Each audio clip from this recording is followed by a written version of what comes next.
também, né, Rose? Quando eu, estudando, né, os vários autores que a Lema faz a gente estudar, né, então, o Trigueiro costuma dizer que existe o tempo real e o tempo ilusório. O mundo real e o mundo ilusório.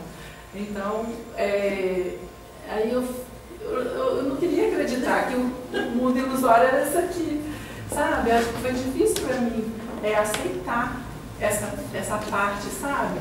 Mas como assim, né? Se aqui que eu como, que eu tenho minha casa em tempo real, a cara da casa é concreta, né? Não, aí eu fui com muito custo, eu fui entendendo, né? E agora, hoje mesmo eu falei com a Liana falou assim, Beth, então hoje você está de feriado? Não seria feriado para você. Eu falei assim, Contagem não é feriado. Contagem também não é feriado, entende? Eu falei assim, é verdade, Liana, mas hoje em dia eu tenho férias, tenho feriado sim. Por quê? Porque eu entendi que o tempo real, o mundo real, que eu estou fazendo aqui. O que eu estou fazendo aqui é o que eu faço para o Espírito. Né? Então, essas coisinhas que eu faço no dia a dia, que eu entro de férias, que é feriado e tudo, o meu trabalho profissional é simplesmente para eu ir distraindo, para ir podendo fazer essas outras coisas que eu vim fazer realmente. Para trabalhar para a minha evolução. Mas foi um custo, viu, para eu entender essa coisa de ilusório e real.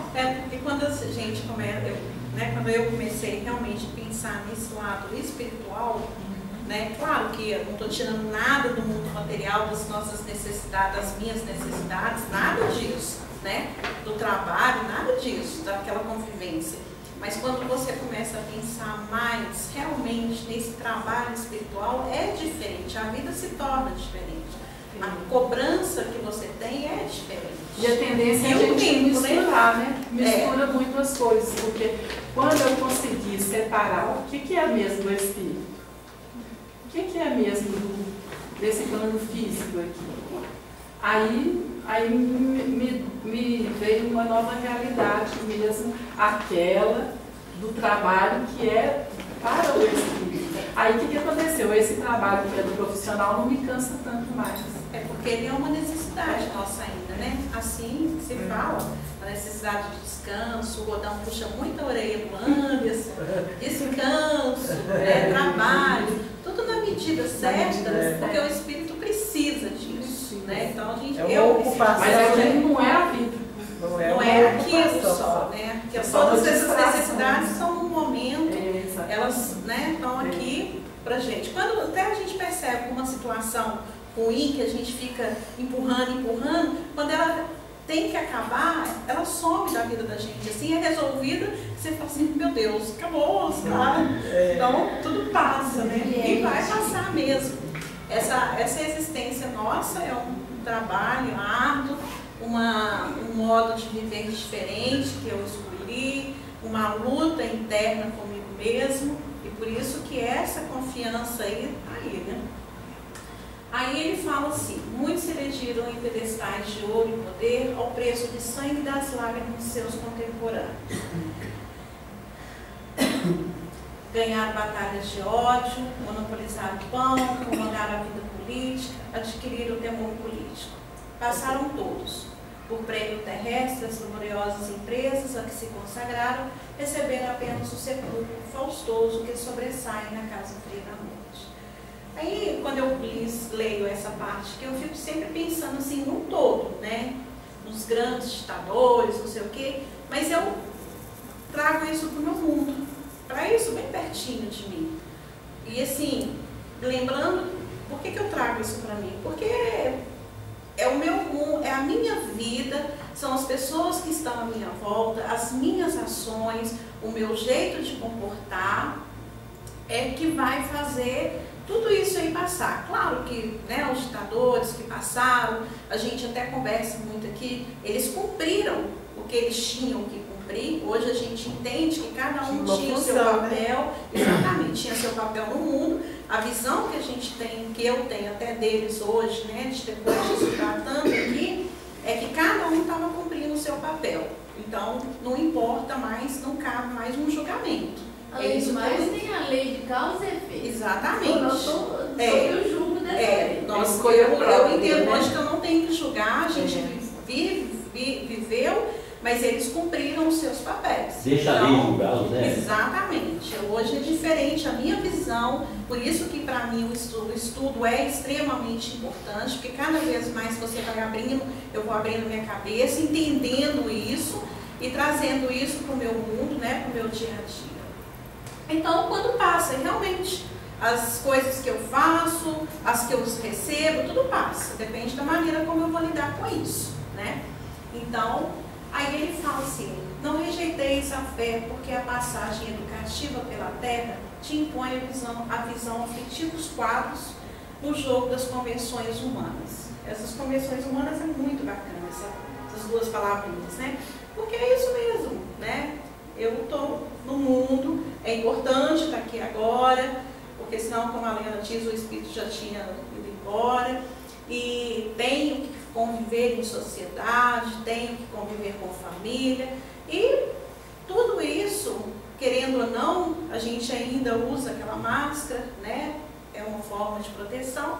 Então, essa fé, todo esse aprendizado, toda essa luta que eu tenho interna, ela tem que ser fortalecida nessa confiança para que eu entenda que essa passagem aqui, ela é educativa, ela é importante para mim, né? Então, a forma como os outros vão receber é diferente, ela é importante para mim, é fortalecedora para mim. Educativa e evolutiva, né? Exatamente. Tem que ser evolutiva. Exatamente, educativa e evolutiva, porque senão não tem sentido mesmo, né? Senão, realmente, tudo aquilo ali, a confiança se perde, aí a gente deprime, eu fico triste, eu fico não sei o quê, porque a gente sabe que está nesse jogo aí, né? Lembra-se da imortalidade, nossa divina herança. Aí vem aquilo que a gente fala, né? Esse é só mais um estágio, mais um momento da nossa existência, do meu caminho evolutivo, em que eu vou e volto constantemente. Por onde fores, conduze tua alma como fonte preciosa de compreensão e serviço. Ai, difícil. Difícil, porque aí quando eu chego às antipatias naturais, né? Aquela coisa assim ou a simpatia natural, aquela coisa que a gente sempre para um lado mais fácil das coisas. Então, mas essa frase para mim é muito, muito importante. Porque hoje eu entendo que eu tenho que enxergar as pessoas nas quais eu convivo como espíritos, como irmãos, ou como pessoas importantes no meu caminho por algum motivo. E são os nossos professores. São os nossos professores, né? Hoje a gente entende. Cada um vem como instrução para mim. Hoje eu entendo as coisas de uma maneira muito diferente. Quem está do meu lado, os colegas hoje no ambiente de trabalho, né? Para mim, às vezes é difícil, ou não é difícil, você convive. E eu entendo que estamos aí para servir, eu estou aí para servir, para compreender, aceitar, assimilar e ser generoso, otimista e diligente do bem. E quando eu falo otimista, assim, eu lembro muito da Madalena, porque ela é muito alegre, muito feliz. Eu tenho uma tendência a ficar meio assim, então aí eu falo assim, não, tem que ser generoso, tem que ser, né, no pensamento, nos atos, que a generosidade está em tudo, né? Mas sabe por quê? A gente vê nesse mundo também para ser feliz. Pois é, amiga. Nós temos tudo em muita abundância. E folgado igual alguém que está chegando, né?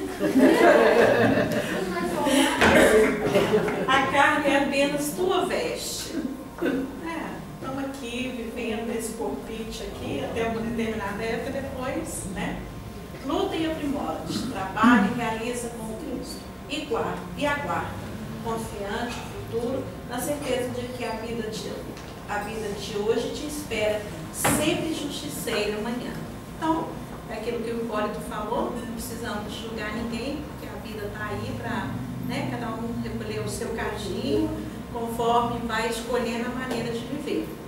Então, por isso que essa lição, para mim, ela realmente me encoraja, me dá confiança para poder seguir o meu dia a dia. Então, ela está separadinha lá, dobradinha. Eu espero que vocês também possam fortalecer nessa leitura aí no dia a dia. Tá bom? Muito bem. Obrigada. Obrigada.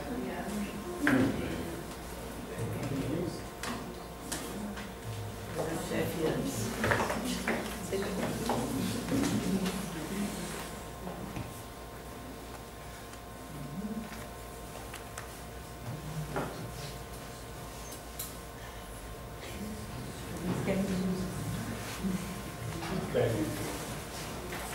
Boa noite a todos. Boa noite.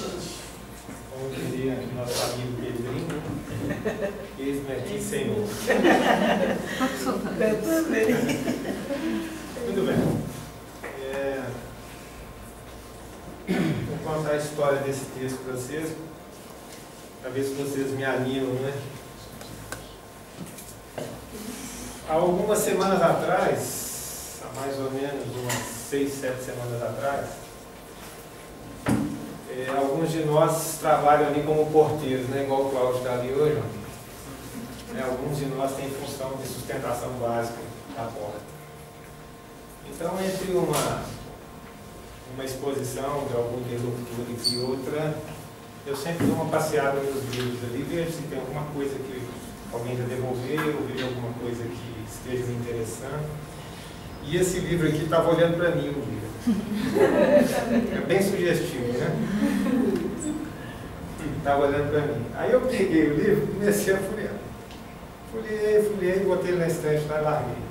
Passou outra semana, ele estava lá igualzinho, olhando para mim, de outro lugar. Ele não estava no mesmo lugar mais.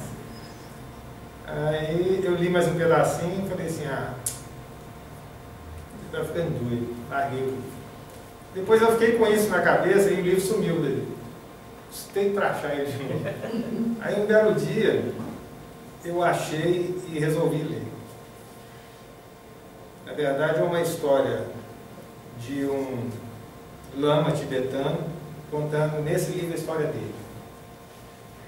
Então é uma história que basicamente fala de muitas coisas particulares da vida deles, da vida de um monge, da concepção, da necessidade, do conceito que eles têm de vida terrena, que é muito interessante, da concepção que eles têm da religião, da religiosidade, que são muito parecidas com a doutrina espírita, em vários aspectos, com a base da informação do Buda, mas eles não são budistas, não é? É diferente. E principalmente sobre o conceito de encarnação.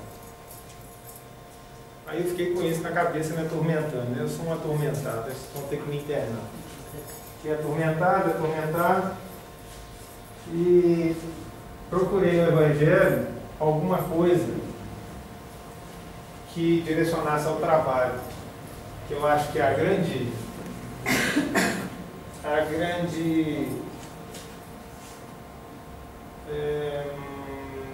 recado que esse livro traz, da dedicação, do trabalho, da entrega. Aí eu pedi arrego para alguns me ajudarem aqui, e a Helena me deu essa sugestão de falar sobre esse tema, que é exatamente uma parte da exaltação do trabalho por Jesus.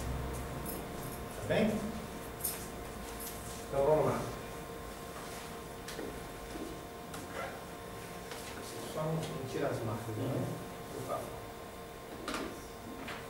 Muito bem. Nós vamos começar. Eu queria que nós lêssemos, né? Pode ser? Então vamos lá. Cristo e sua ação, parte 1. João capítulo 5, versículos 17 a 29. Mas Jesus respondeu-lhes: meu pai até agora trabalha e eu também trabalho. Por isso então os judeus mais procuravam matá-lo, porque não somente violava o sábado, mas também dizia que Deus era seu próprio Pai, fazendo-se igual a Deus. Respondeu-lhes então Jesus e disse: em verdade vos digo, O filho não pode fazer nada por si mesmo, senão o que veja seu pai fazendo. Porque tudo o que ele faça, o filho também faz, semelhantemente. Pois o Pai ama o Filho e lhe manifesta tudo o que faz. E maiores obras que estas lhe manifestará, para que vos admireis. Assim, pois, como o Pai desperta os mortos e os vivifica, assim também o Filho vivifica os que ele quer.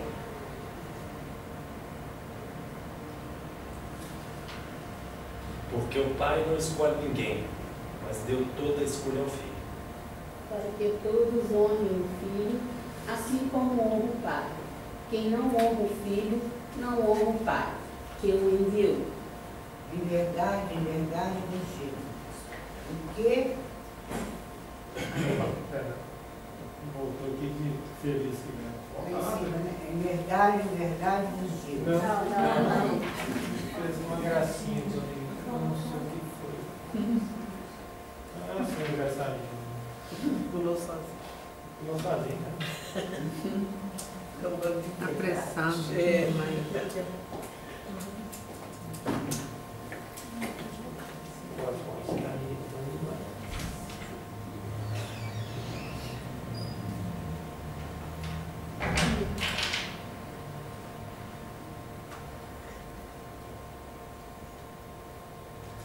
Fez isso comigo antes de começar.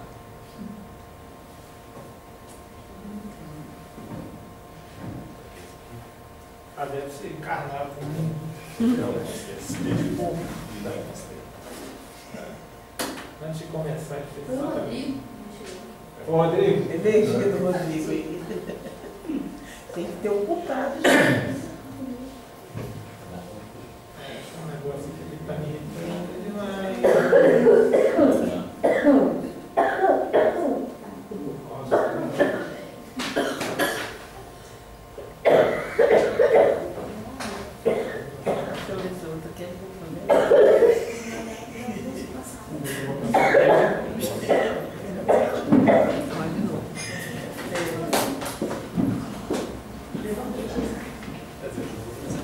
Pode não. Pode continuar, desculpa, tá? A gente tá meio mal-humorado hoje, não sei o que aconteceu com ele. Vamos lá. Em verdade vos digo, que o que ouve o meu ensino e confia em quem me enviou, tem a vida humanamente e não vai para o carne, pelo contrário, já se trasladou da morte para a vida. Em verdade vos digo, que vem uma hora, e é agora, em que os mortos ouvirão a voz do Filho de Deus, e os que a tiverem ouvido viverão.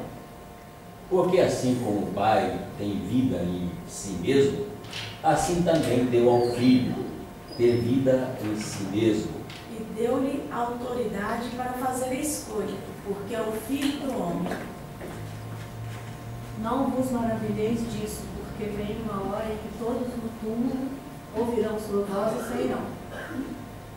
Os que produziram coisas boas para uma restauração de vida, os que praticaram coisas vulgares para uma restauração de carne. Tá. Muito bem. Pergunta de oftalmologista, né? Melhorou? Vamos ler de novo ou não? Vamos ver se ele não para agora, né, Madame? Então vamos lá. Cristo e sua ação, parte 1. João capítulo 5, versículos 17 a 29. Mas Jesus respondeu-lhes: meu Pai até agora trabalha e eu também trabalho. Por isso, então, os judeus mais procuravam matá-lo, porque não somente violava o sábado, mas também dizia que Deus era seu próprio Pai, fazendo-se igual a Deus. Respondeu-lhes então Jesus e disse-lhes: em verdade vos digo, o filho não pode fazer nada por si mesmo, senão o que veja seu pai fazendo. Porque tudo o que ele faça, o filho também faz semelhantemente. Pois o Pai ama o Filho e lhe manifesta tudo o que faz. E maiores obras que estas lhe manifestará, para que vos admireis. Assim, pois, como o Pai desperta os mortos e os vivifica, assim também o Filho vivifica os que ele quer. Porque o Pai não escolhe ninguém, mas deu toda a escolha ao Filho. Para que todos honrem o Filho, assim como honram o Pai. Quem não honra o Filho, não honra o Pai que o enviou. Em verdade vos digo, que o que ouve o meu ensino e confia em quem me enviou, tem a vida imanente e não vai para o carro. Pelo contrário, já se trasladou da morte para a vida. Em verdade vos digo, que vem uma hora, e é agora, em que os mortos ouvirão a voz do Filho de Deus, e os que a tiverem ouvido viverão. Porque assim como o Pai tem vida em si mesmo, assim também deu ao Filho ter vida em si mesmo.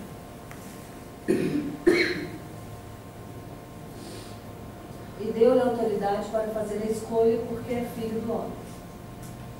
Não vos maravilheis disso, porque vem uma hora em que todos nos túmulos ouvirão a sua voz e sairão.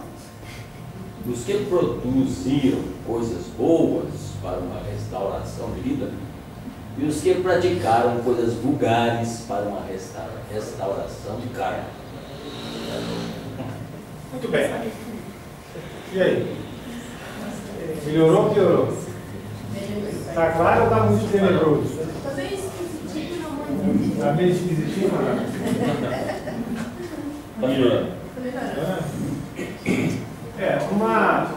Esse texto foi tirado lá na sequência do livro Sabedoria do Evangelho, né, do pastor Lino. E lá ele traz para nós a cronologia, não é? Lembra-se disso? Toda vez nós falamos da cronologia para saber o que é que estava acontecendo antes dessa passagem. Verdade? Tá? Então, vocês lembram que nós falamos disso aqui, da cura no templo?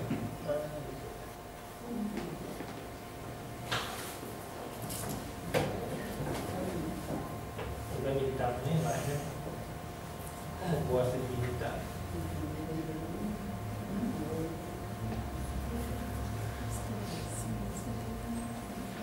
Tá bom.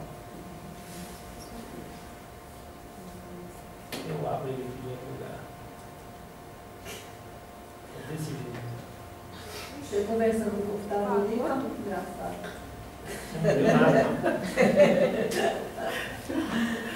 Normal, né, pai? Normal. Ah, lá, Coisa tá vendo? boa. Sabia que estava gritando.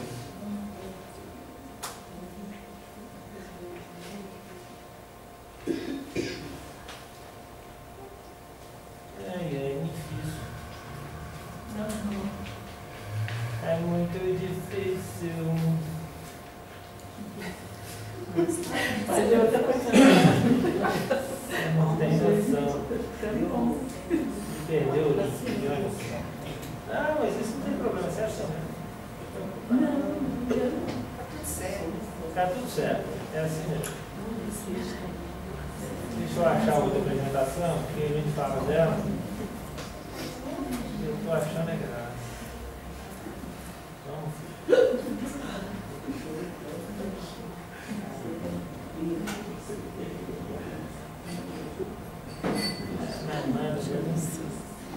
Não quer nem rolar, você passa ali. Ele está embirrado comigo hoje o dia inteiro. Sabe? Essa é 28, não? 28 vai dar ruim. Mas eu vou falar aqui, nós vamos lembrar. E esse era um link para outra apresentação que falava da cura no tempo, que na verdade é um estudo que nós fizemos aqui sobre expectativas de cura. Ele interrompeu o funcionamento do modo. Vocês lembram que Jesus foi para o templo e no templo tinham vários enfermos que aguardavam um período onde as águas se movimentavam. Estão lembrando um pouquinho disso? Não é? O tanque, né? Exatamente. Então eles ficavam ali aguardando quando se movimentavam. E quando a água se movimentava, alguns deles conseguiam acessar a água e eram então curados. Né? Essa passagem é imediatamente posterior a essa.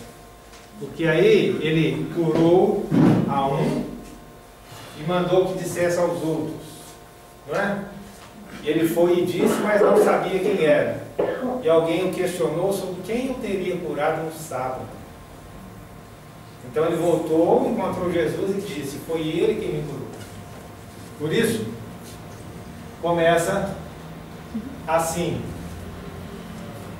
Os judeus mais procuravam matá-lo, porque não somente violava o sábado, mas também dizia que Deus era o seu próprio Pai, fazendo-se igual a Deus. Né? Tá bem? Desculpa eu não achar a apresentação anterior, mas deu para contextualizar. Né? Porque a passagem começa muito no meio de uma, não tem começo, é uma continuação. Tá bem? Então vamos lá. Meu pai até agora trabalha e eu também trabalho. O que isso quer dizer para nós? Nesse momento do Evangelho, Jesus saiu a curar as pessoas, indistintamente, não é? Foi, fez e mandou que dissessem quem é que o tinha feito.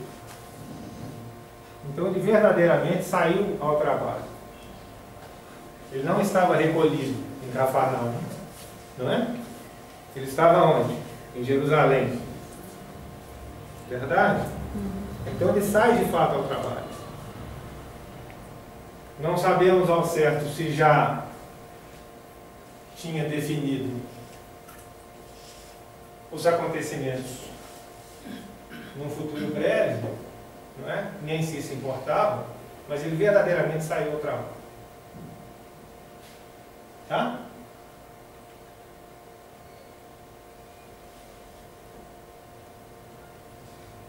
Então, o que o pastor Lênin traz para nós? Consideremos agora o sentido real e profundo da aula sublime que a misericórdia do Cristo trouxe para nós. Nós sabemos que todo o diálogo de Jesus,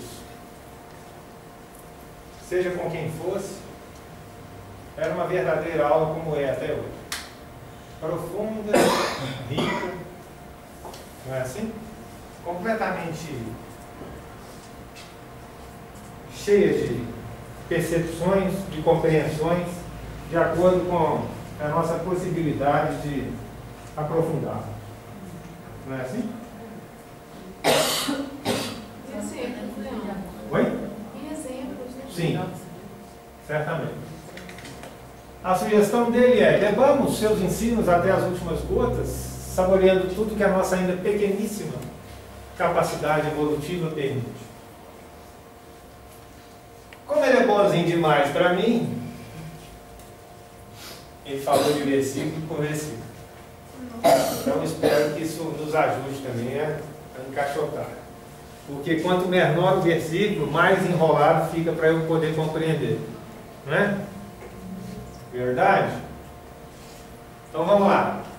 O versículo 17, eu trouxe uma cola aqui para não precisar ficar voltando, tá? Mas Jesus respondeu-lhes: meu pai até agora trabalha e eu também trabalho. Inicialmente diz o Cristo, terceiro aspecto da divindade, né? Quais são os aspectos da divindade?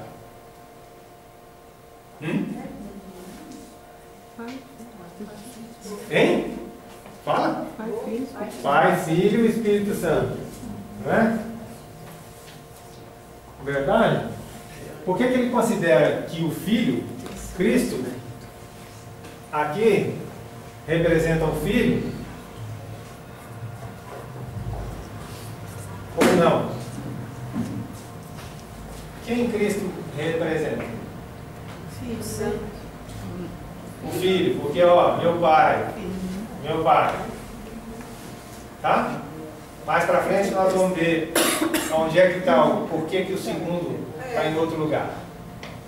Que se manifestava plenamente através de Jesus, falando por sua boca: meu Pai até agora trabalha e eu também trabalho, justificando seus atos desrespeitosos da lei mosaica, Essa lei é o que? Humana, para a personalidade, né? Como um exemplo divino.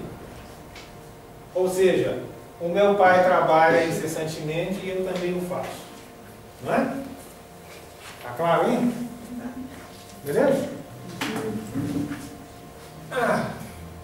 Os próprios teólogos israelitas... Vai trabalhar, né?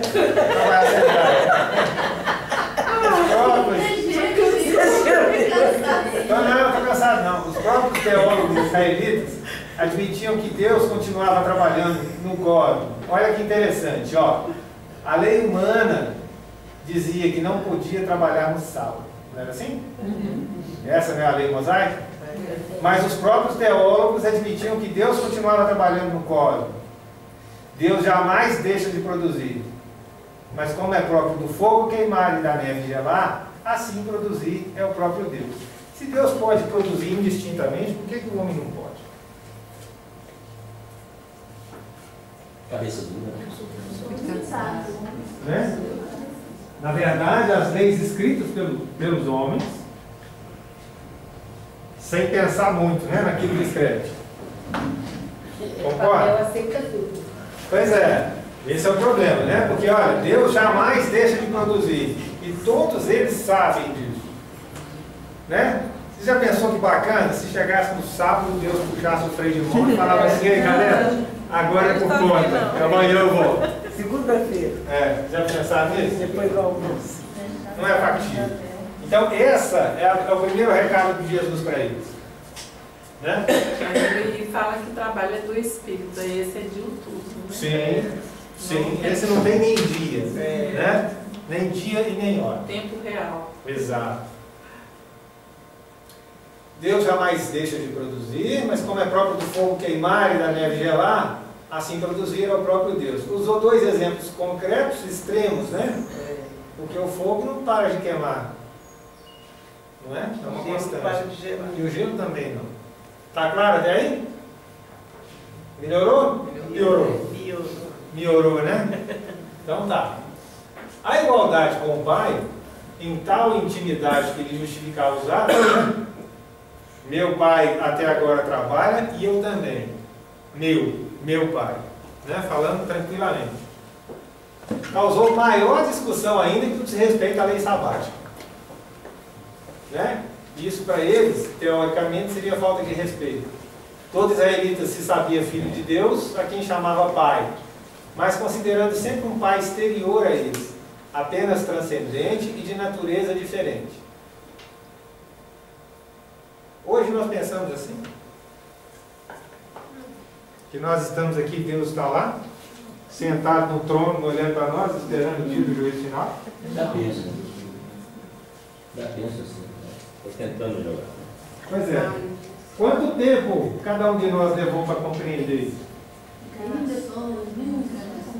Compreender, eu estou dizendo, como eu digo para mim, compreender que é diferente desse conceito.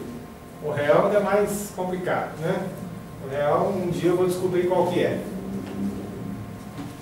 Concorda comigo ou não? Ainda se tem uma imagem de Deus antropomórfico, ou seja, semelhança de um homem. Pois é. Com duas cadeiras no lugar, uma direita e uma esquerda. Né? Uma pleiteada e a outra que é de Jesus. É isso? Pois é. Olha como é que é a cabeça do homem, do caboclo. Né? Do hipócrita. Não. Não, senhor. Olha como é que é a cabeça do homem. Né? Quem está me elegendo vereador aí? Aqui, ó. Tem isso, uma eleitora fiel. Uma eleitora fiel. Né? O Cristo de um golpe, embora de modo implícito, declara-se juridicamente igual ao Pai, com os mesmos direitos divinos acima de todas as prescrições religiosas. Né? Como é que Paulo falava mesmo? Do Cristo? Não sou eu quem vive. Mas é o Cristo que vive. Cristo é quem vive em mim. E no caso do Cristo, do Pai. Ele fazia a vontade do Pai. Então eles eram iguais. Não é? Aquilo que Jesus fazia. Estavam trabalhando para o Pai, né? Era o trabalho do Pai. É, todas as coisas. Tá claro? Então ele se declara juridicamente igual ao pai. Para eles. Né? Aqui, ó. Para os israelitas. Os doutores da lei, que era quem queria matar. Né? Tá bem? Por causa disso aqui, Rose, ó. Em tal intimidade que ele justificava os atos, causou maior discussão do que o desrespeito ao sábado. Perdeu o sábado que perdeu o efeito. Né? Então vamos apedrejar, acabou. Tá bem? Em toda essa aula, Cristo prova que, de direito, pode imitar o Pai, não porque sejam hierarquicamente iguais. O Pai é maior que eu, mas porque, sendo ele o Filho unigênito, todo o Pai lhe concede pelo amor que lhe deu. Não é assim? Ele não foi a expressão mais próxima de Deus que nós tivemos aqui? Não é? Não é verdade? Por que você fala imitar o pai? Imitar o pai. Um filho, uma criança, vamos voltar. Uma criança em fase de formação, quem é o maior espírito dela? Os pais. Quem é a referência dela? Os pais. Os pais, perfeitamente. No que diz respeito à amorosidade, ao aconchego, é a mãe. Não é? Mas no que diz respeito à lei, é o pai. Não é assim? As crianças testam diuturnamente, igual o espírito trabalha.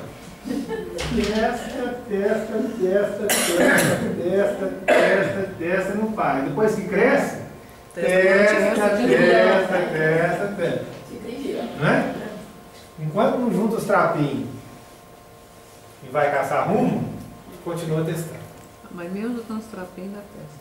Ah, não é assim? Está respondido? Não é?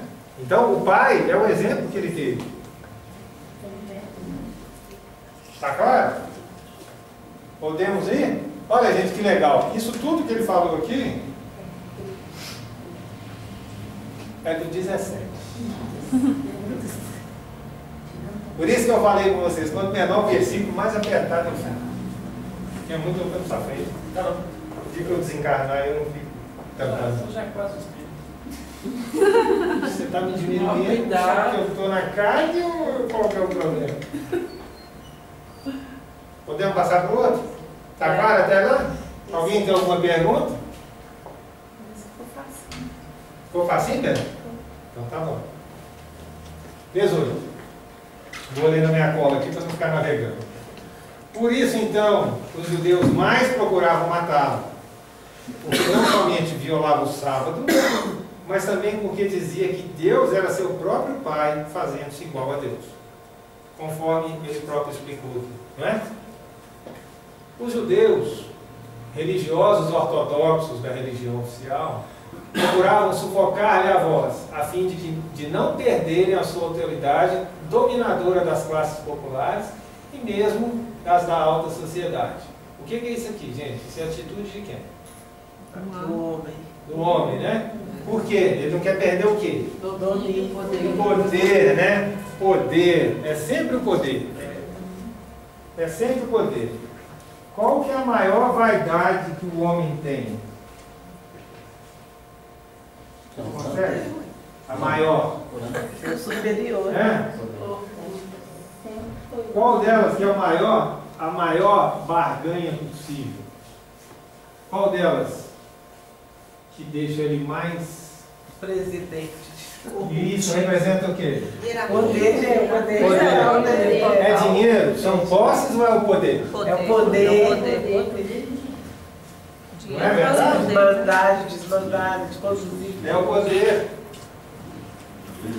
Nesse momento, eles reconhecem que além de Jesus estar fazendo tudo que a lei dizia que não era para fazer, sobre o aspecto humano, ninguém conseguia dizer que ele estava fazendo errado. Não é? Então eles saíram da lei para ir atrás do homem. Eles queriam acertá-lo de alguma forma.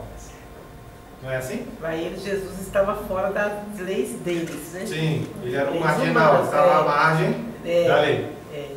Certo? O espírito abafado pela matéria, o sem forma, sufocado pela forma, o infinito limitado pelo espaço, o eterno restringido pelo tempo, a vida perseguida pela morte. Olha o raciocínio humano quão pequeno. Quão pequeno ele é sobre esse aspecto. Formas de dominância. Sim, mas é tudo temporário, né? Temporário. Se nós achamos, vamos pensar assim, ó, qual era a vida média do homem naquele período? 30, 40 anos, né? Hoje vive-se mais do dobro, né? E dizem que por aí, em alguns lugares, já tem gente que vai viver o dobro, né? E esses homens já estão por aí. Não é assim? 150 anos, né? Na média, né, Débora? Dizem que já está por aí. Imagina o que é que se queria conseguir num espaço de tempo tão curto. Já pensaram que doideira que era isso? A infância já leva ali. Qualquer planejamento da vida, não é? É por isso que, possivelmente, qual que era a idade com que se casava nessa época? 13. Com 13, com 12 anos, o homem já era adulto, não era assim? Né? Esse livrinho engraçado aqui, quando ele completou 7 anos, o pai mandou ele para o mosteiro e avisou para ele: se você não voltar monge, você não faz parte dessa família. 7. No aniversário, no 7º aniversário dele. Mas os judeus até hoje consideram a idade 13 Sim, bar mitzvah, que sim, eles fazem, né? certamente. 13 anos é homem, tem que ser Sim. adulto já e Senhor, isso há alguns anos atrás também, minha avó casou com 11 anos, com 13 ela tinha 2 filhos. Na região, olha, eu entendo assim, pela nossa história e pela vida média, né, isso foi constituído dessa forma. Ao longo do tempo isso foi mudando. Porque nós aqui fomos caminhando de acordo com a nossa questão até biológica, orgânica, né? Eu digo para vocês, eu tenho 45 anos, se eu fosse entrar na faculdade hoje, eu ia continuar sem saber o que eu quero fazer. Agora, você imagina eu com 18, tendo que fazer uma prova de vestibular. Não é? Quantos de nós sabem o que queria fazer? Não é? Agora, você imagina transformar essa responsabilidade numa criança de 12 anos. Né? Quanta gente continua dando cabeçada aí? Bom, vamos voltar. Tá claro? Então, ó, eles estavam à caça dele porque eles estavam se desestruturando. Como é que um homem só, se dizendo filho de Deus, se dizendo igual a ele, fazendo tudo o que fazia, e o que ele dizia, ele fazia, não é? Eles devem ter concluído, né? Precisamos ficar livres desse homem. Sim. Esses são os interesses do poder, né? É. O egoísmo puro. Doido procurando um terceiro para resolver o problema, né? Vamos terceirizar o serviço. Bom, tá claro até aqui? Podemos ir? Tem alguma pergunta? Ali, Oi? do Espírito ali, até a morte, está se falando de Jesus, né? Ó, depois de alta sociedade, o Espírito ela fala pela matéria. Sim. É Jesus aí, Sim. né? O sem forma, sufocado pela forma. Quantos anos Jesus levou para encarnar mesmo? 1000 anos. 1000 anos. Ele foi um espírito que só encarnou, não é? Ele não reencarnou. Não é assim? Aqui na Terra. Dizem que ele não reencarnou. Ele veio direto de elevador para fazer o serviço único. Né? Aqui na Terra, com certeza ele fez isso, essa evolução. Não, já estava. Ele já era um ser evoluído. Sim, naquela época. Sem necessidade de encarnar. E anteriormente? Você acha que já Tem que perguntar para ele. O dia que você encontrar os páramos da luz, você pergunta e psicografa para você. Vocês tem que ser. Mas eu imagino pela É muita areia pro meu caminhão essa resposta. A gente imagina isso como A evolução dele não aconteceu aqui na Terra. isso que eu tô falando. E sim, outros não. Ó, se nós enveredarmos no caminho, né, que é a tendência natural hoje, que é partir do monismo, a resposta já está dada. É, foi Maria também, a mãe dele. A resposta já está dada. Nós todos viemos do mesmo caminho. Nós não estamos fazendo o caminho de subida, nós estamos subindo pela segunda vez. Mas essa não é a história de agora. Tá bem? Ok? Podemos ir? Pode ir, Rosa. Então vamos lá. 19. Pois não. Então, aqui ele está falando da vida, na verdade, da vida imanente. Essa vida terrena aqui. Temporária, minúscula. Mas do próprio Jesus. O próprio Jesus. Na figura de Jesus. Quando Quando ele fala assim, eu entendo do Espírito. Do Espírito. É, aqui ó, Do Espírito. no sem forma, focado pela forma. Lembra da crucificação? Da libertação definitiva do Espírito? Mas ali não está falando da dominação dos povos, das classes populares e da sociedade? Calma. Aqui ó, procuravam sufocar-lhe a voz, a fim de não perder a autoridade. Ele já estava sufocado onde ele estava Pois é, vivendo. então ali restringe. O que é que eles acham que conseguiriam? Exato. Como é que eles conseguiriam sufocar alguém que já estava extremamente sufocado? Isso era café pequeno. Não é? Pensa bem. Na situação, você leva 1000 anos para se encarnar, para passar por todo esse processo, para ficar limitado pela questão humana.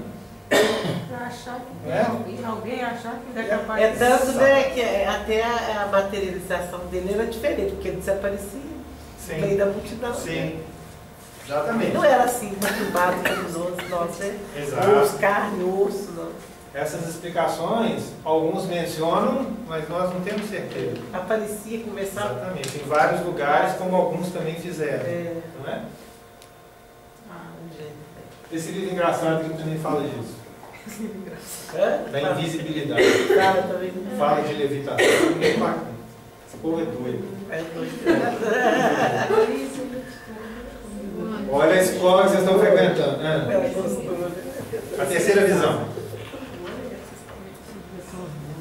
Podemos?